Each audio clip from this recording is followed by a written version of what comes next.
Hi everyone, welcome all the business leaders and operational head to our today's webinar, SME Launchpad Episode 2, a service-oriented approach to operations management and process design. First, thank you for all the time to join us today. And we have an insightful session lined up designed to help you rethink about how your organization operates by applying the service-oriented mindset. So I'm Calvin, and I'm currently the Regional Business Consulting Director at Rework, the host of SME Launchpad series, where we share the playbook to fuel your scaling in 2025.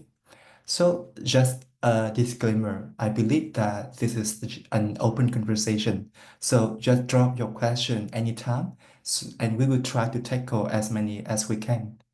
And as promised, this will be a very, very tactical guide so you can start transform your operations right after this webinar. And also after this webinar, we will send you a guide with the template and sample so that you can start doing that in your own business. So please stay through the end. Let's dive in now. So to start with, I believe that in today's fast-moving business environment, many organizations are struggling with operational efficiency. And I think that for all the business owners, when we start doing a business, we want it to be efficient. We want it to be happy for not only us, but all the employees joining in the company. But what is happening right now is many business out there, they, they get stuck with many rigid processes. Departments are working in different silos, and also many efficiencies are piling up. So our goal today is to introduce the approach service-oriented that helps you break these barriers and create more, I think, a more adaptable, efficient, and customer-focused operation. Actually, the service-oriented approach is quite similar and I think familiar to be exactly in the technology industry. But I see a very upside rising trend that it also become a very common terms used by many operational specialists.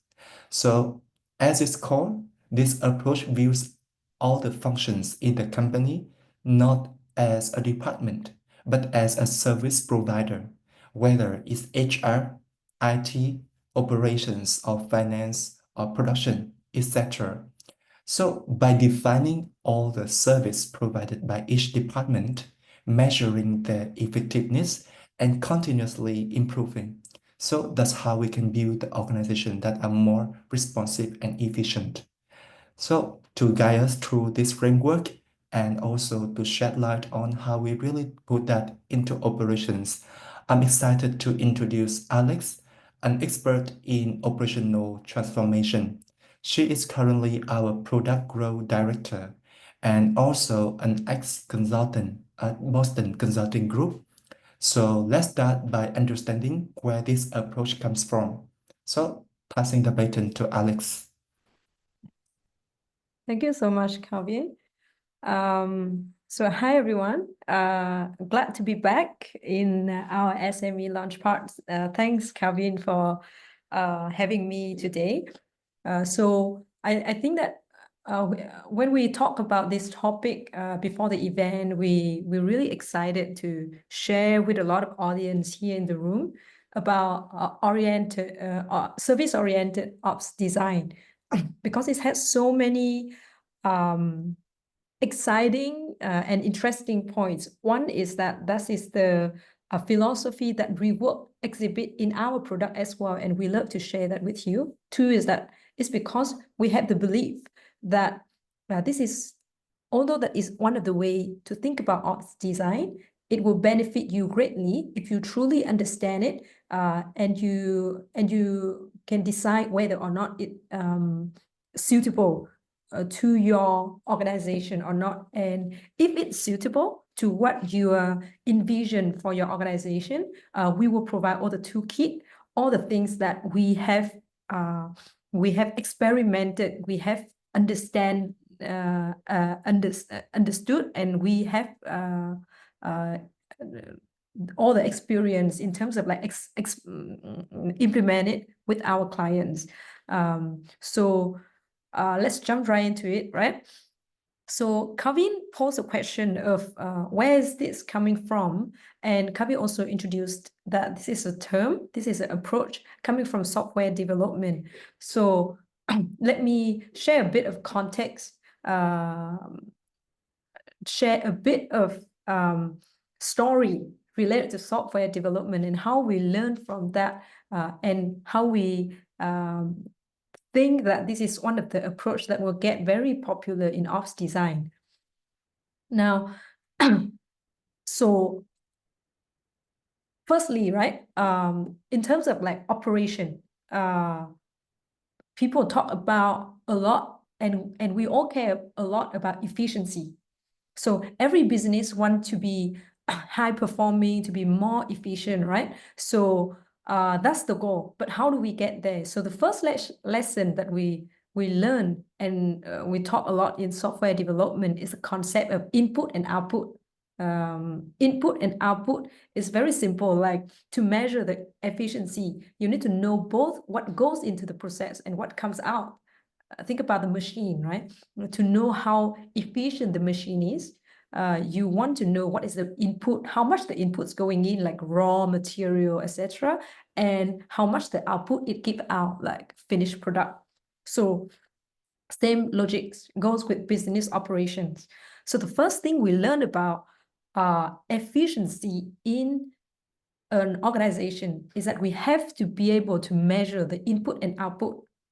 If not, we cannot tell whether or not your companies operate effectively or efficiently, if you cannot measure the input and output. So that even when look at the task execution level, right, we try to help business to identify how much time, how much resources, how many tasks needed to achieve a result. So far so good, right? So that's the first lesson. But here's the problem.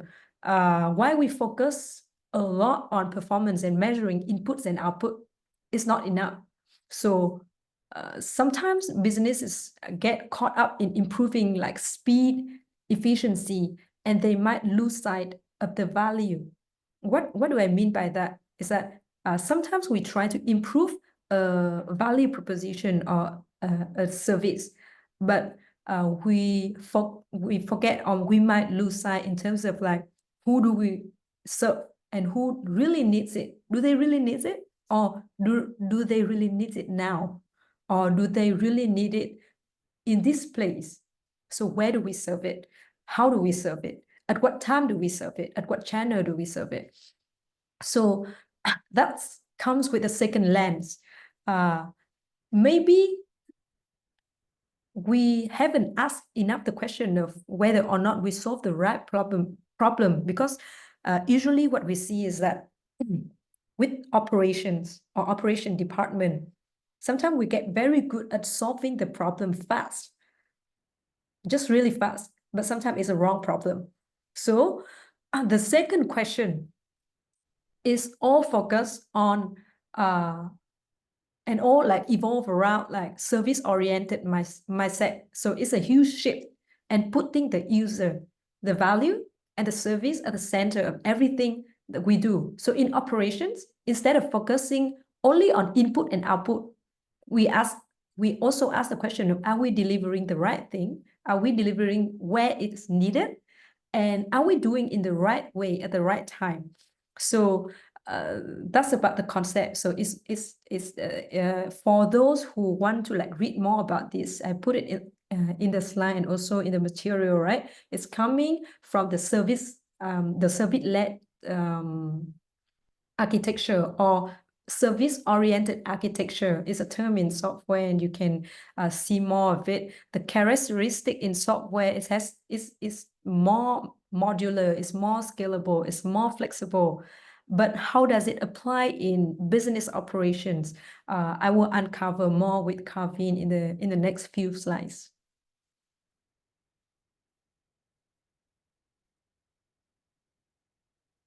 So I think that that's great insight for me because maybe this is the first time that I heard from you a very systematic like reflection, right, from this point.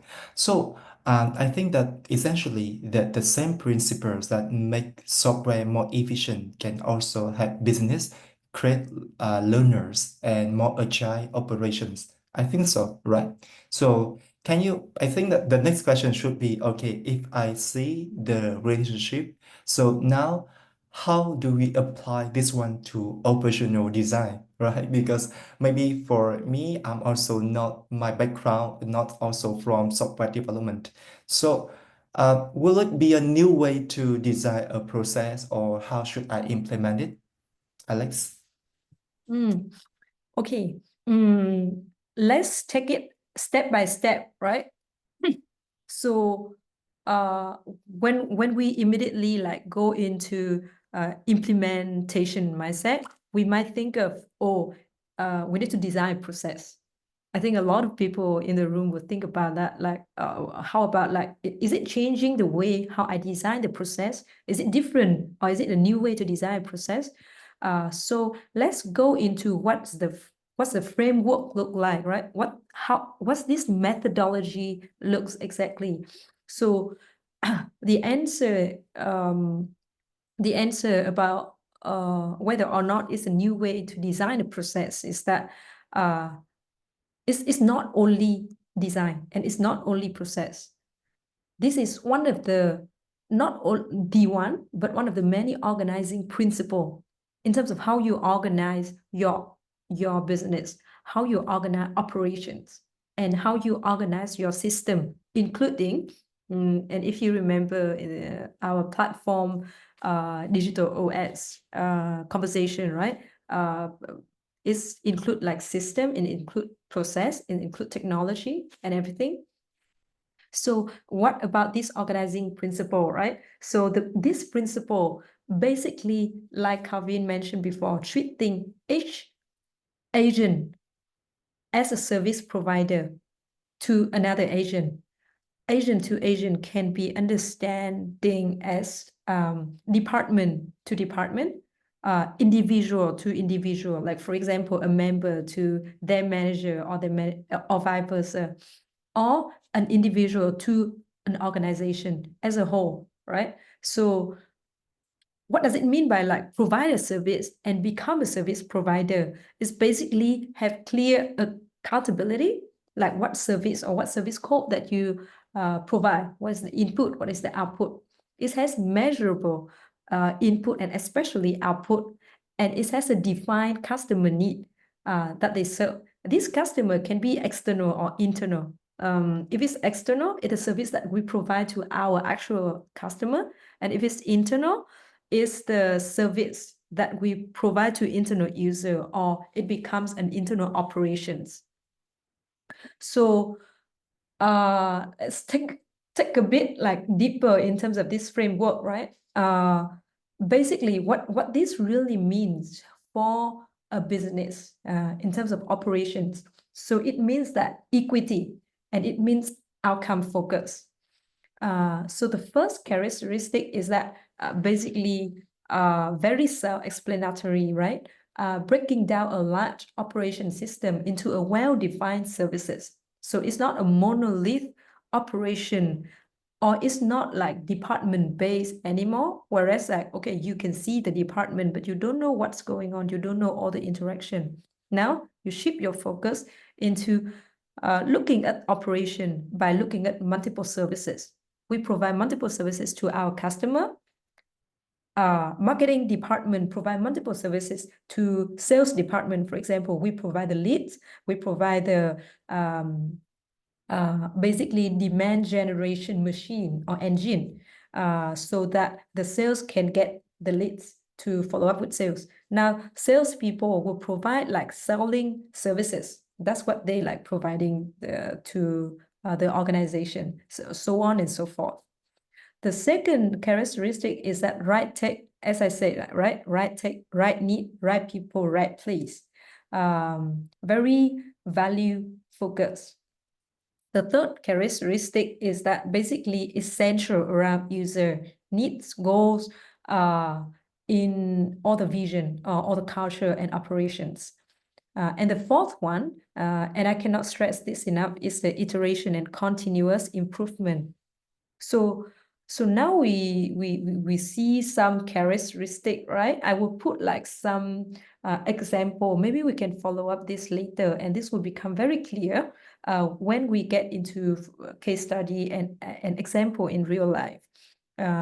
But we will put all of this in the material, and later we will have a lot of toolkit to work around with your own organization to design it.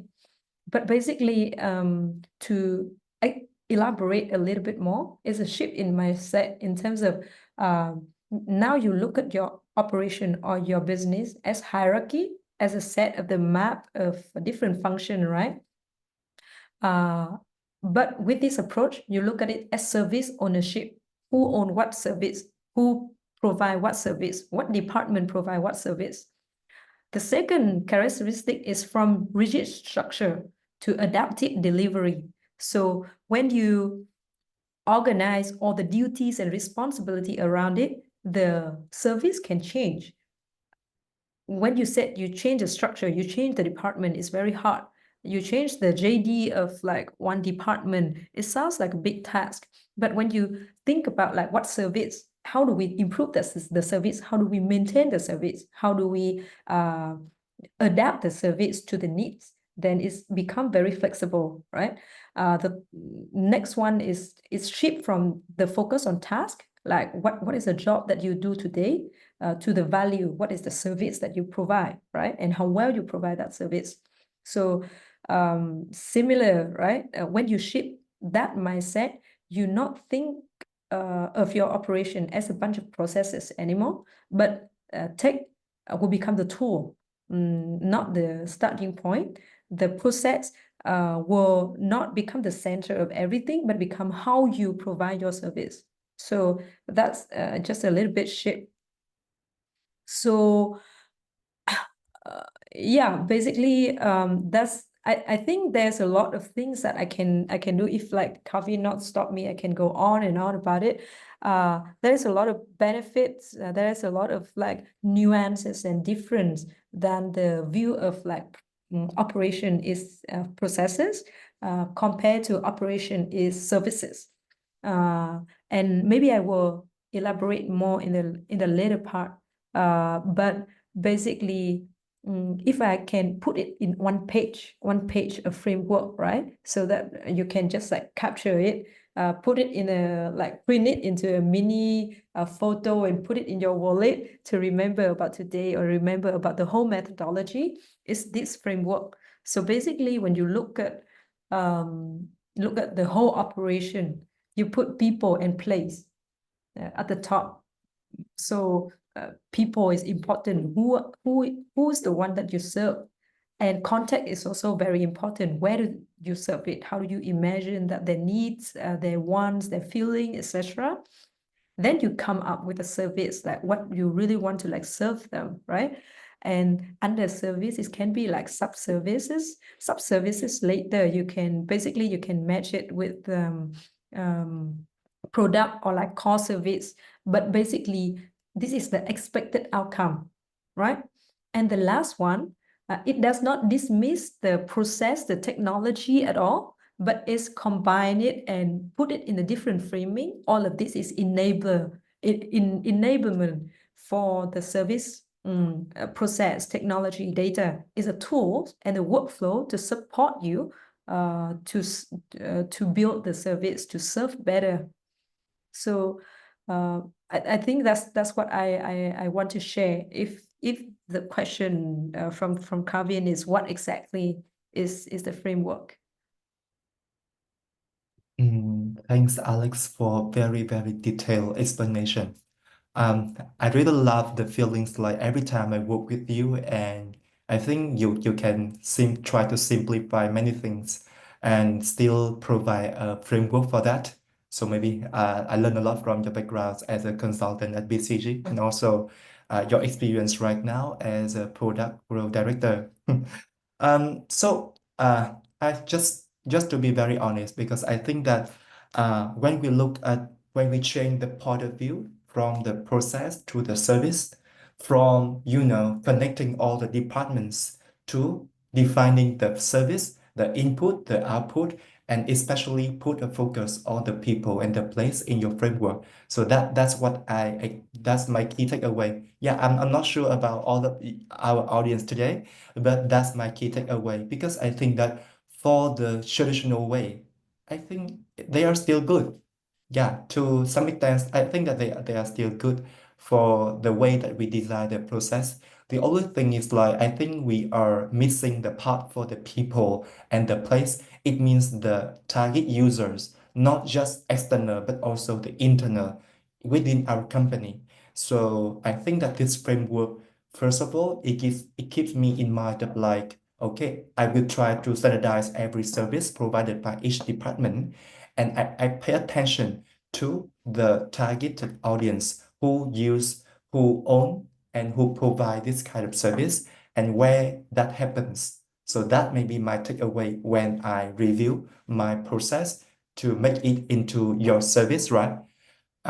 So because I think that when I initiate this journey, I want it to be very, very practical. So can you share me a little bit more how to make this one more actionable? Like, do you have a kind of like step by step, okay, so that all of our audience today, when they end this webinar, they can start like working on their own, right? And just a teaser that later I have prepared my own examples, two examples to, share a little bit my real experience on this framework and your practical toolkit. So maybe we can compare each other. So if my approach is missing something. Sure, Calvin. Yes, that's a great prompt. How to make this actionable, right? If you want to, if you want to make your organization service-led or service-oriented, how would you start? So first thing first, context is that at the end of the webinar, I believe that a lot of people here got the information in the email that we shared prior to the webinar, is that we will share a lot of toolkit. It will include the service-oriented ops design guide. In that, we will have, for example, we will list out all the challenges, different type of challenges, how you overcome it, what is the implementation guide, what is a framework, what is a canvas, basically the template that if you want to start with one process or one service, you can immediately like design that.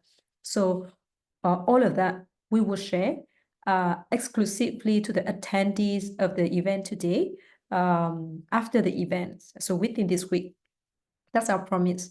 But let me just give perhaps like 3 minutes or 5 minutes introduction, a bit in terms of like how to make this into a toolkit. There will be a lot of things to say, to talk about in terms of toolkit. For example, like how do you choose the first services, right? How do you experiment with it, with the feedback loop and etc.? How long would it be? How many people that you need? Would you need to like do some pilot thing, etc., etc.? So there are all of those questions. We will try to package it and ship it in our guidebook that we will send. In this scope of the question, I will try to tackle it directly, step-by-step guide of how you design one service, right? So as I shared before, now I just like really walk through the key 4 steps, and I hope that it will shed a little bit light, because I personally will add some, for example, like anecdote or experience in terms of like how to implement it. And that is what you get beside the toolkit that you will get in your email later, right? So the first step is that identify the customer, right? Who are you serving? What do they need? Context really matters. What challenges, what constraints shape their needs, and where it is. So this can be one afternoon of the owner of everything that he saw in the organization, but this can also take time, and it can be a large dedicated discovery project in your organization. It depends on how deep you want to go and how urgent of the needs, or how big the problem that you're trying to solve. If there is, I hope that there's not. But yeah, in terms of researching and really understand what do they need to identify the service later, the scope of it, it will vary, depends on each of the organization. And we will take maybe the best way is that we will take the direct question. If you had the question here, like in terms of like how to identify it, how long, etc. But what we recommend is that really understand the customer, the person who you are serving, and never assume that this is what they need, right? For example, you run a restaurant and you assume that they want the food to come faster, and you push like the target for the waiter, the cook, etc., the chef, everyone to do faster. But sometimes the customer looking for different thing. Maybe they're looking for an experience of the whole night, for example. Then time is not the thing that they're looking for. So that's a very like general example of understanding the customer that we're serving.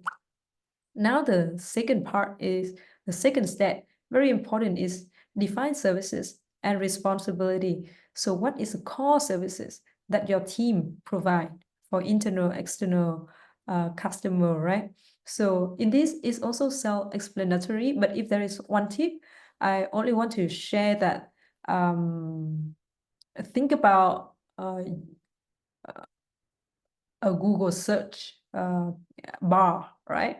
If you want to search for certain thing, for certain services, it's going to be a verb. So think about a verb. A good service is a verb. So for example, for example, it's important to make people to understand your language, your processes, your structures, and you start to define them, and you name your services. Start with a verb. That's the only tips that I want to share in step 2. Now in step 3, you design your service, right? So this one, try to think of it as a customer journey. You design a service for your customer, whether it's external or internal, right? You visualize how the service interact with organization. What is the channel? What is the process that you do? What is the expected behavior or expected feeling that you want for the customer? What is the process today, and what is the pain point? What is the inefficiency? You break it down and you see it in terms of a customer journey. What we call is a service journey, right? And you examine it, and you will see that what you need to build, rebuild, redesign, or maintain. And the last one is measure and iterate. There is nothing that I can add more to make this clearer. What I want to do in terms of the guys, that I re-stressed it, that it's very important to take the experiment approach to this. Is that it's not a service. It's even bigger than the process, right? And it's not something that you design one day and it's going to be there for like 20 years without any change, and it will be forever right. It will be something that you design the first version. It might be the alpha version, the beta version. You keep talking to your customer. You keep looking at the customer, interacting with the service when they receive it. Is it convenient for them to receive it? So for example, if you are a salesperson, right, and you hand over to the implementation team, implementation department, whether or not it's smooth, can you do anything to like make it smoother? Is it like is it something that when you do the handover service, something you do to that can make it faster or make it clearer for the person who receive it? All of that. So don't just keep it in someone's head.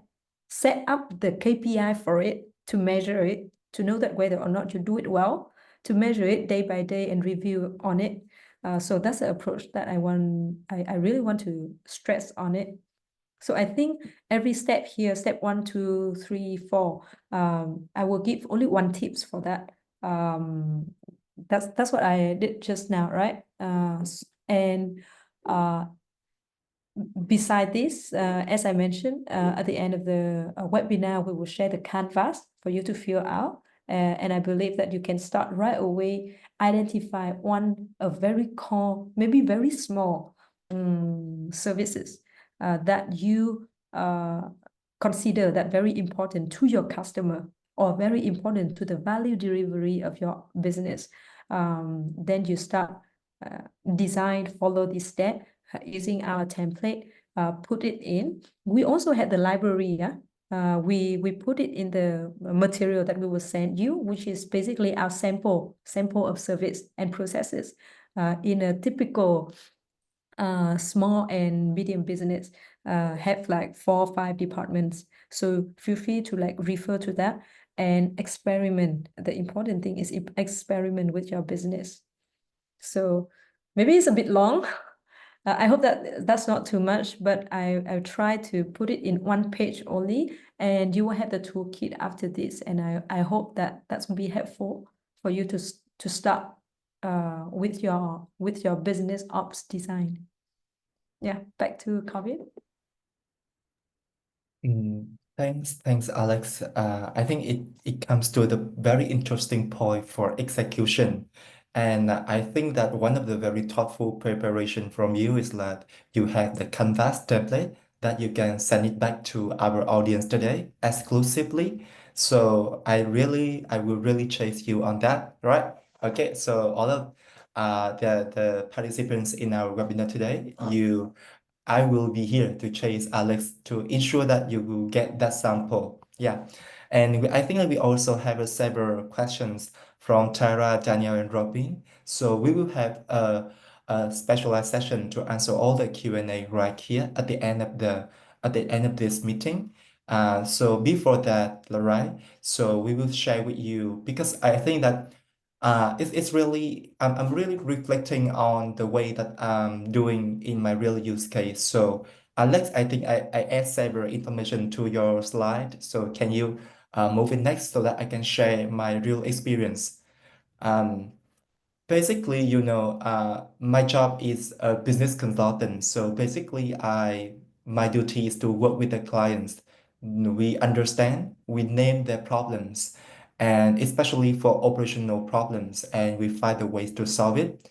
Sometimes it's not the problems about the software or any technology, but the root cause is in, the way that we design the operations. So that's why I really think this one is very important for me. So I have prepared two examples that I brought to this webinar. So let me share with you on that two use case, right? So you will see, okay, I think that there are some points in those steps that I already implemented, but maybe Alex can add for some comments as an expert later.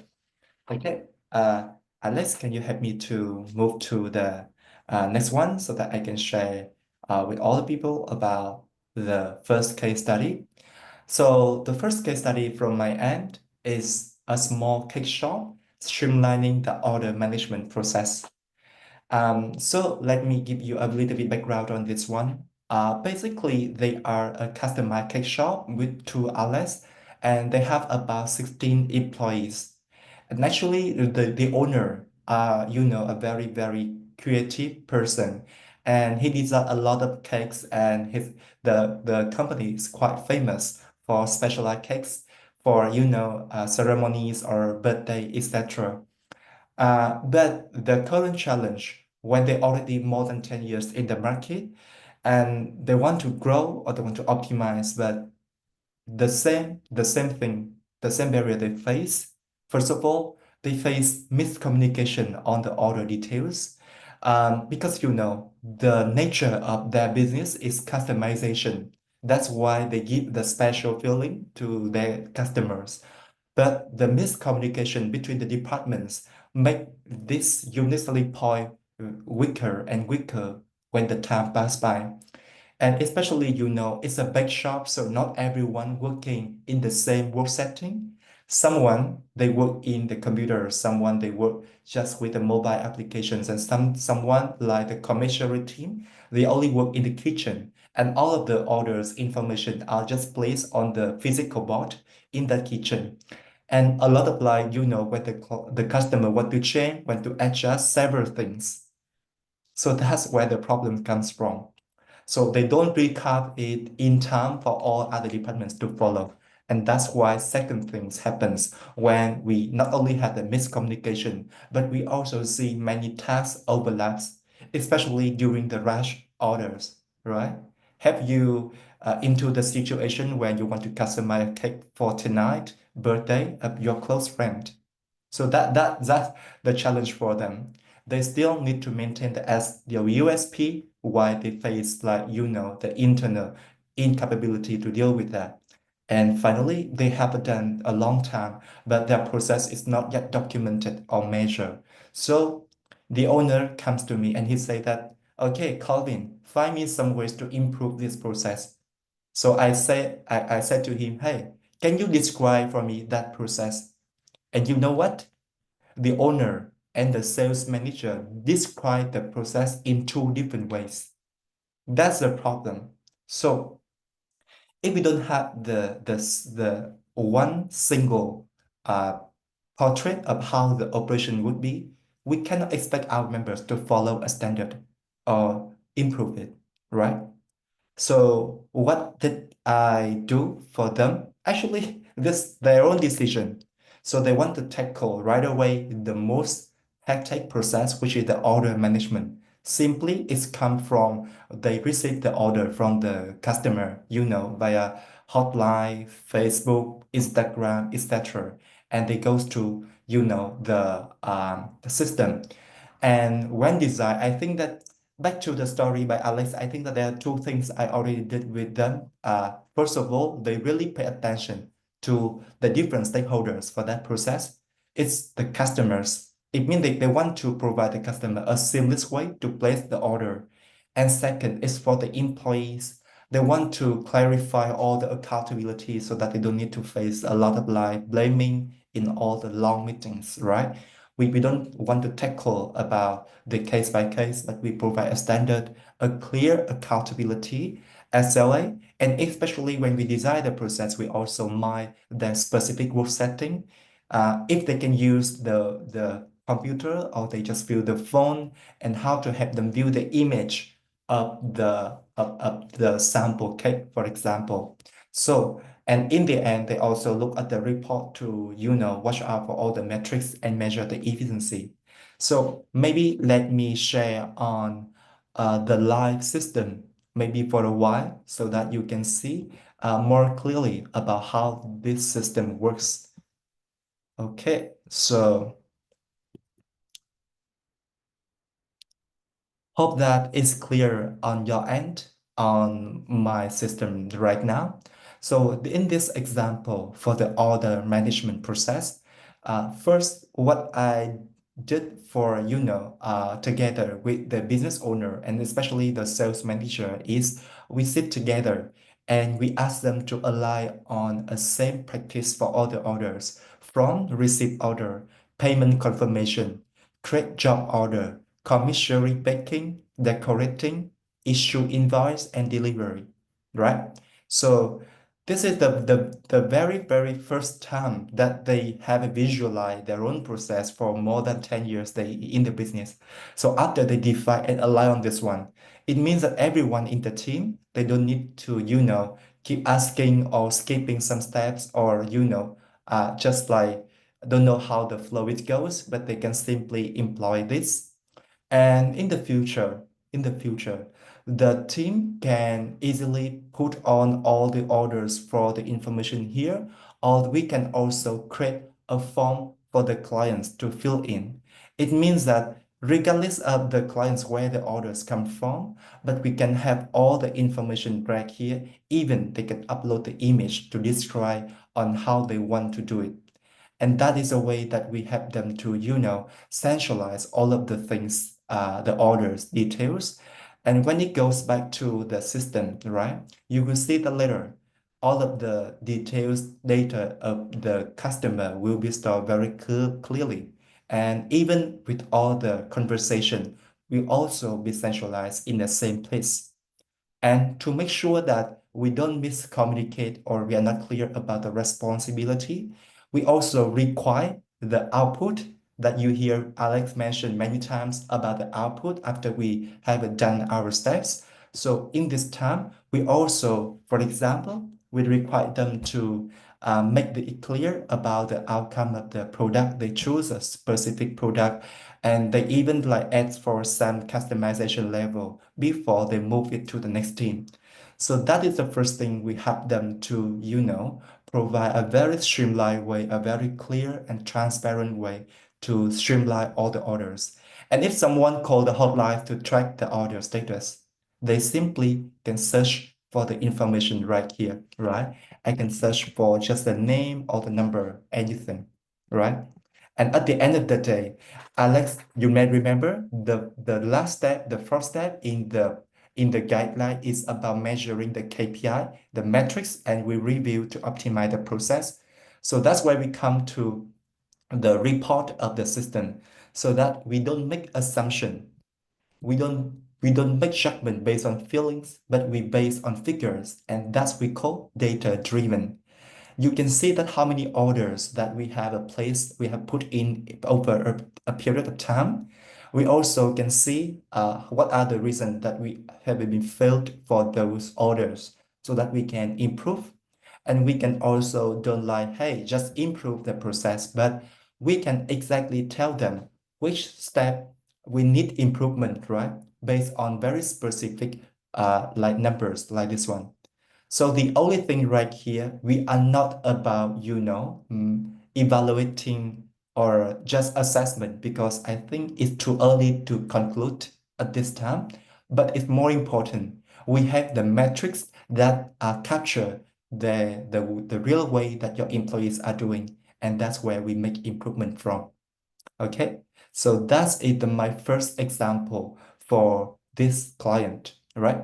And I think after they implement this approach, what they receive is first of all, they have a transparent and single source of information about the order's status or any adjustment in the order. One place for all the information. And second, they have the clarity about the input and the output for every, service that they provided, admin, account, commissary, delivery team. So when we do that, we recognize all the team effort and we create happy users. My employees are happy because they are recognized on what they did. That's so simple. And last thing, we can pinpoint the areas for improvement with the dashboard, right? It's not on emotional, it's rational with clear figures. And in the OKR book, so very famous saying, what cannot be measured cannot be improved. So that is the thing that I draw from the first case study. And of course, I also have another case study for you, but even for a simpler process, but it's very interesting. The second case study is about a 20-year trading business regaining the customer satisfaction. So basically, they are a bigger size compared to the first case study. They are in the industrial equipment and maintenance service with more than 15 years in the business, more than 100 employees, and but the client they serve is only more than 150 clients. And all of them are mostly the recurring clients, not just for selling, but also, maintenance, replenish, etc. So the biggest challenge, the owner comes to me for a very simple reasons. Because earlier, she received a call from a client, a very long-term client, of the company that uh, his employees feedback to this company but don't receive any feedback, and they escalate to them, and that's why they reach directly to the owner. And she is very surprised because she never ever heard that in all the meetings with the board of managers.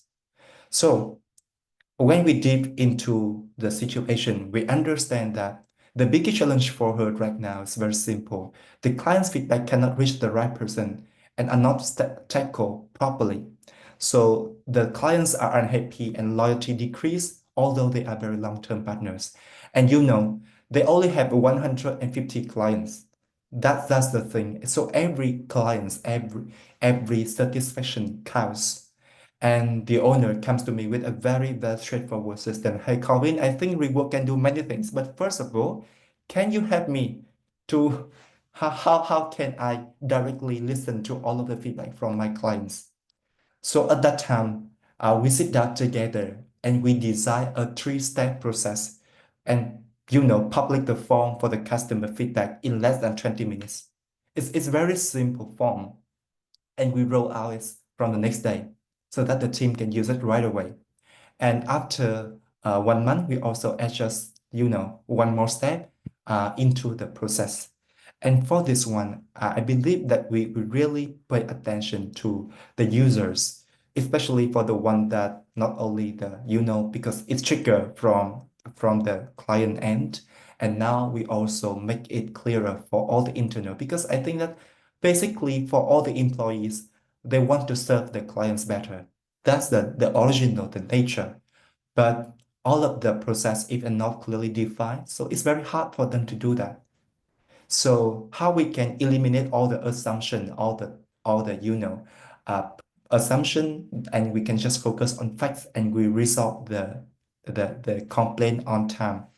So maybe I will share one more time. I will share the real example from my end, which is the customer feedback process. And of course, that is a little bit different from the original version that we did together. Yeah, but just showing you the concept, how we do it. In this case, you will see that we design a customer feedback process for 4 steps: receive complaint, verify, propose solution, respond, and confirm. So you will see that regardless of where the complaint come from, even it's like from some sales agent or from the customer, it will be centralized right here.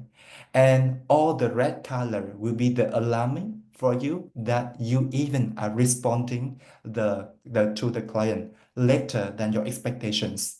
So in 3 seconds, as the owner, the business leader, you can figure out what are falling behind our expectation, right? And if you have time, please, you can look into very details of all the complaint right here, like product missing, incorrect item, overcharge, etc.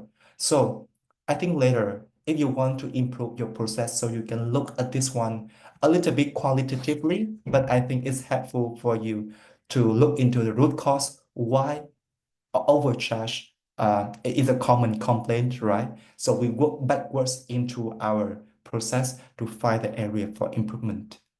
And first of all, I think in this example, what we try to ensure is like we centralize the customer feedback with no sugarcoating. Everyone should know that, right? And the second thing, we look into the root cause of the common complaints so that we can adjust the internal process.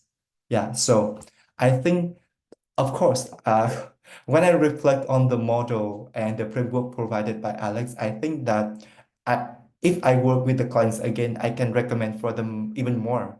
But the basic things in the application, we call it the flows in rework, is designed with the concept of service oriented. It means we try to make a very, very clear SOP, which define for you the input, output, the target users of the service, and also about the specific guideline, how you do that service. Okay, so that's my example. Hope that maybe even Alex can also recommend me something that I can advise for my clients next time. Um, But I think that before Alex can give some comments, we have a lot of questions right here waiting for us to, tackle. So maybe I will pinpoint something. And maybe in the meantime, you also can raise some question about my examples I have given. First of all, the question comes from Tara. Very, very practical as well. Maybe that's the theme of the series.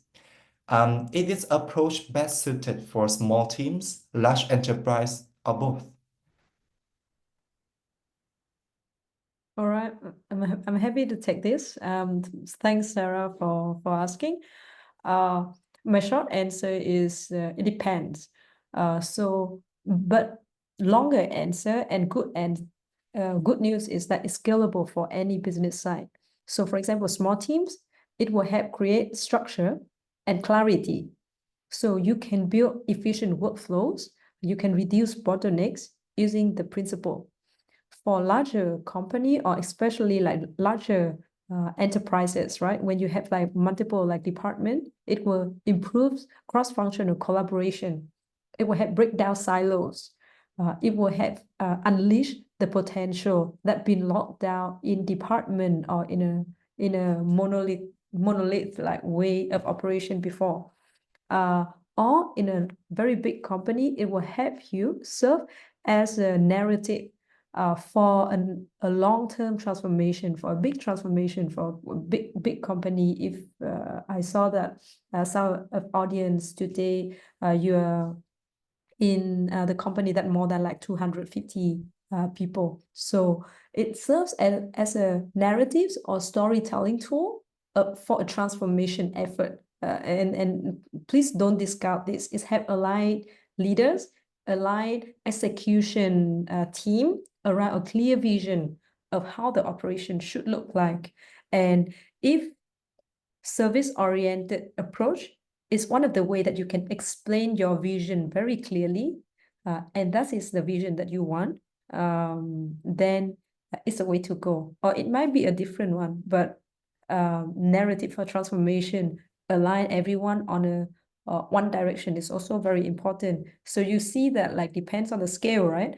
It different.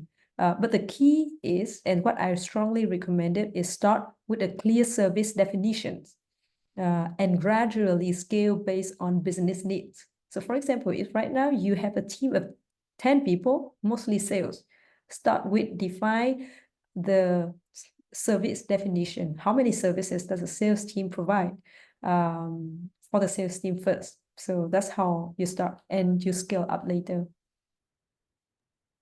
Thanks, Alex. And I think that just like a coincidence that in the two examples that I had provided, you will see that it also implemented in two different sizing, even the small, very small one, or also a bigger and a medium size, right? It just depends on the way that we want to design our operational design. And if it match, then you can do it. Okay, so the second question coming from Daniel. Okay, so Daniel is asking if the idea of service oriented, how it differs from the traditional process optimization. And also, I think that's something you can also include the question from Robin as well, because it's also about the way that we view in the service oriented mindset that is everyone both a service provider and service receiver. I think this one a very, very exciting question. Yeah. Thank you. Thanks, Gavin. Thanks, Robin and Daniel.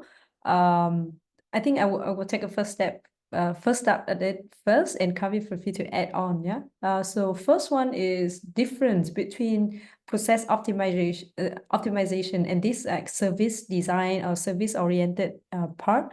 I think if I can put it into one like key experience, process optimization focus on the incremental efficiency gain in an existing workflow. So you have a process, you have a workflow, how to optimize it. A service-oriented approach in a cliche way of putting, redefine operations, right? Basically, it looking operation in a different lens. It treating department and function as service provider so that it requires you to put a clear accountability for each team. It requires you to put an output. It requires you to have the defined customer needs. So the difference is that process optimization, there are certain characteristics they does not require you, but service-oriented approach, they require you. So, and what we believe is that there are certain things that service-oriented approach require. It will lead to sustainable efficiency improvement, sustainable, more strategic, more long-term, rather than short-term fix in terms of who do what and what step happens within the process. So I think that's a short answer. Maybe since we are on limited time, I will tackle it real fast. The question from Anjali. Sorry, Robin first. So is that everyone a service provider and service receiver, right? Definitely. I think this is the great understanding of service oriented if you already like asked this question, right? So everyone, every agent, to be exact, like it can be everyone, every individual or every department in an organization is a part of network of internal services. And if you count external customer, it's a network of all the services that an organization provide. Now, internal operation only. If you look at that way, you will see that. So let's take an example, right? As I say before, like for example, sales, they provide what service? They provide revenue forecast to finance. They provide customer feedback to product to improve the product. They provide deals updates and deal reviews to operations department. What do they receive? They receive, for example, leads from marketing. They receive pricing strategy from operations or finance. They receive contract and legal support from legal. Similar to like HR, right? They provide like recruitment, onboarding, training program, but they also receive, for example, like headcount planning and recruitment planning from department heads. They receive the feedback from employees. They receive the career path result feedback from employee, etc. They receive budget approvals. So you can see that thinking this way will help teams collaborate better because they focus on service that they provide. Every interaction, internal or external, it will focus around the service. So better collaboration, clearer outcome, better delivery, and stay focused on what matters. That means that it's also lead at the door or the, for example, politics, blaming, distraction. So I think it's a very like powerful way to look at it as well, to become high performing, right? If you want the operations, focus on results, ownership, and trust, then I think that is a mindset that you can start like spread and talk with your employee about it, spark the conversation. Okay, thanks, Alex, for a very, very brief, but I think it's also clear enough answer. And for final question by Angeli, I think that just let me answer you these questions because it's also resonate with my experience for consulting. So about the educational sectors, I think that we have been working with a lot of like the educational institutions or organizations. And of course, I would never make an assumption about how it could go through, and every organization, even the private or the public, they are also different, right? But with the same approach, like what Alex have shared with us, we consider each of the department as a provider, right? So we have still all the service similar to business, right? But maybe a little bit more specialized for, some scheme creating or, some of the R&D and training and learning and also the recruitment or a lot of other things related to the academic professions in the education. So I think if you want more details explanation, you can reach out to our consultant team so that we can give you more detailed examples, right? So I think that would be the flow for best consultation. Okay, so I think that Sorry, Kavin. okay. I want to add a few things because the question Mm-hmm. from Anjali is a great context for this.